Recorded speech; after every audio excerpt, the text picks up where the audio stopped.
Hello guys, welcome to Java tutorial series. Guys, आज इस lecture के इनसाइट हम लिंक लिस्ट क्लास के ऊपर डिस्कस करेंगे। गाइस, इस टॉपिक को बेटर तरीके से समझने के लिए हम एक प्रोग्राम बनाकर आपको समझाएंगे। तो गाइस, प्लीज इस लेक्चर को आप लास्ट मोमेंट तक वॉच करें, क्योंकि ये लेक्चर आपके लिए काफी यूजफुल साबित हो सकता है। तो चलिए इस लेक्चर को शुरू करते हैं। जावा में लिंक लिस्ट क्या होता है?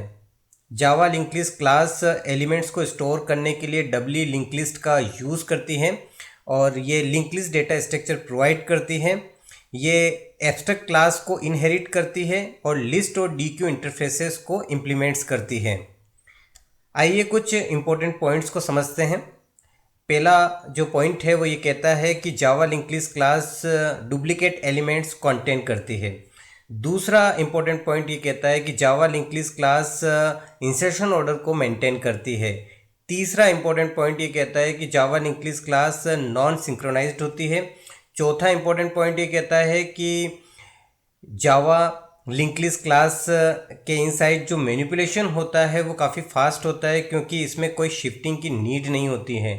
और जो फिफ्थ इंपॉर्टेंट पॉइंट है वो ये कहता है कि Java link list class list, stack और क्यू का यूज़ कर सकती है।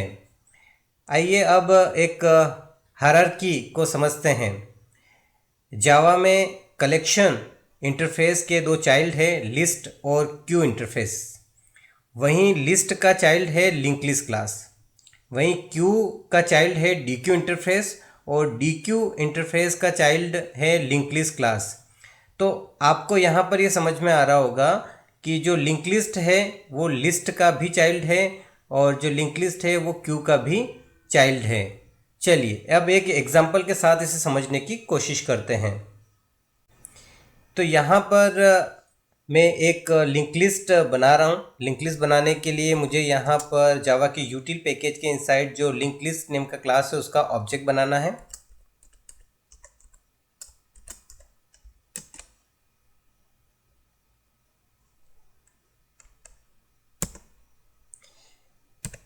अब यहाँ पर हमें ये डिसाइड करना है कि जो हमारा लिंक लिस्ट है वो किस टाइप का है। हम हमारी लिंक लिस्ट के इनसाइड इंटीजर टाइप के एलिमेंट्स स्टोर करना चाहते हैं, तो हम इस लिंक लिस्ट को इंटीजर टाइप का बनाएंगे। चलिए हमने ऑब्जेक्ट बना दिया है। अब इस ऑब्जेक्ट को हम इसी क्लास के रेफरेंस में असाइन करेंगे।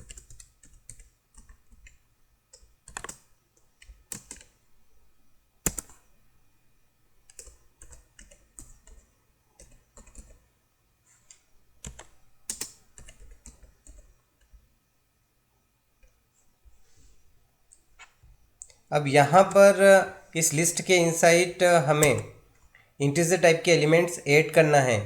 तो लिंक लिस्ट के पास में ऐड नेम का मेथड होता है, उसकी हेल्प से हम इसके इनसाइड इंटीजर टाइप के एलिमेंट्स ऐड कर पाएंगे। तो यहाँ पर हम इसके ऑब्जेक्ट से ऐड नेम के मेथड को कॉल कर रहे हैं और step by step integer type के एलिमेंट्स ऐड कर रहे हैं।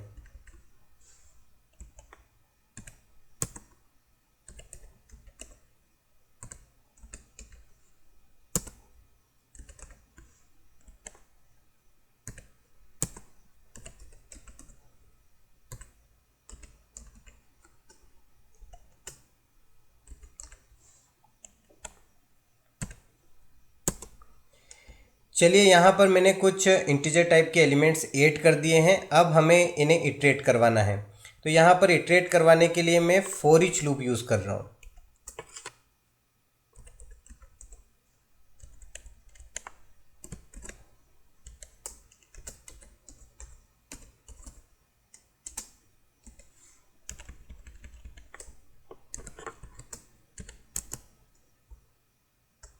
प्रिंट करवाने के लिए यहाँ पर मैं system dot out dot println statement use कर रहा हूँ।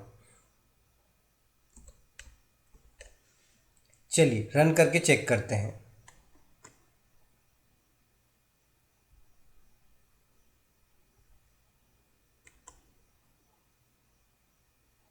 तो यहाँ पर आप देख सकते हैं जो एलिमेंट्स हमने लिंक लिस्ट के इनसाइड ऐड किए थे वो सारे यहाँ पर प्रिंट हो चुके हैं।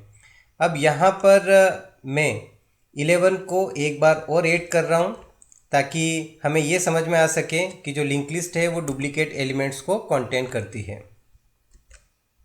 चलिए रन करके चेक करते हैं।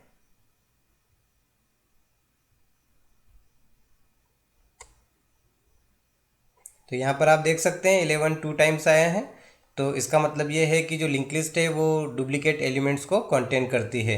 और साथ ही साथ जिस तरीके से हमने एलिमेंट्स ऐड किए हैं उसी तरीके से प्रिंट हुए, तो इसका मतलब ये है कि जो लिंक लिस्ट है वो इंसर्शन ऑर्डर को भी मेंटेन करती है। चलिए, तो आज के इस लेक्चर के इनसाइट हमने लिंक लिस्ट क्लास के बारे में डिस्कशन किया और साथ ही साथ एक एग्जाम्पल बनाकर समझा। आई होप कि आपको ये लेक्चर बहुत अच्छे समझ में आया होगा। मिलते हैं नेक्स्ट लेक्चर में, तब तक के लिए बाय बाय।